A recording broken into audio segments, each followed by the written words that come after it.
Hello Batcho, welcome back to my YouTube channel. My channel name is BM Physics. তো যাই হোক আশা করি তোমরা প্রত্যেকেই ভালো আছো। আজকে আমরা যে বিষয়টা আলোচনা করব সেটা অত্যন্ত গুরুত্বপূর্ণ, প্রত্যেকেই জানি, তবুও একবার আমাদের জেনে রাখা উচিত বলে আমি মনে করি। তো যারা জানো তাদের কোনো সমস্যা নেই, যারা জানো না তাদেরকে জেনে রাখতে হবে, ঠিক আছে? এই হচ্ছে বিষয়। কি না, ভারতের সমস্ত রাজ্যের রাজধানী, রাজ্য এবং কেন্দ্রশাসিত অঞ্চলের রাজধানী। কেন্দ্রশাসিত অঞ্চল আছে মোট ৭টি, এই ১ ২ ৩ ৪ ৫ ৬ ৭টি। আর রাজ্য যেমন আমাদের কি কি সেগুলো মনে রাখতে হবে একটু।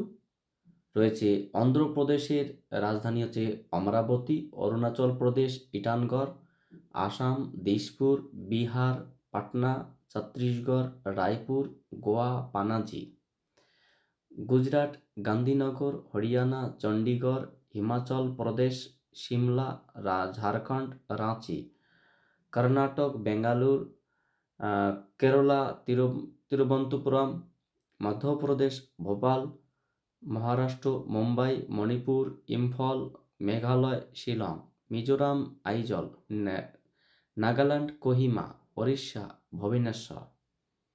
তো এগুলো প্রত্যেকেই জানো, তবু একটু জেনে রাখবে।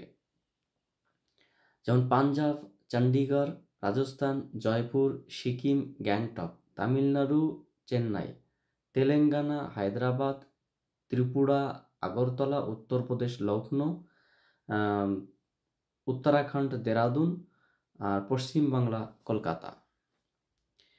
এছাড়াও আমাদের রয়েছে কেন্দ্রীয় শাসিত রাজধানী, সেগুলো হচ্ছে গিয়ে আন্দামান নিকোবরের রাজধানী port Blair, Chandigarh, Daman O Nagar Haveli,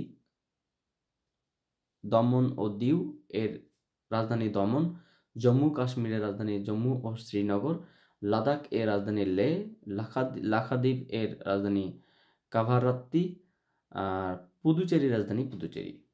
So thank you for watching my video and wait for my next class.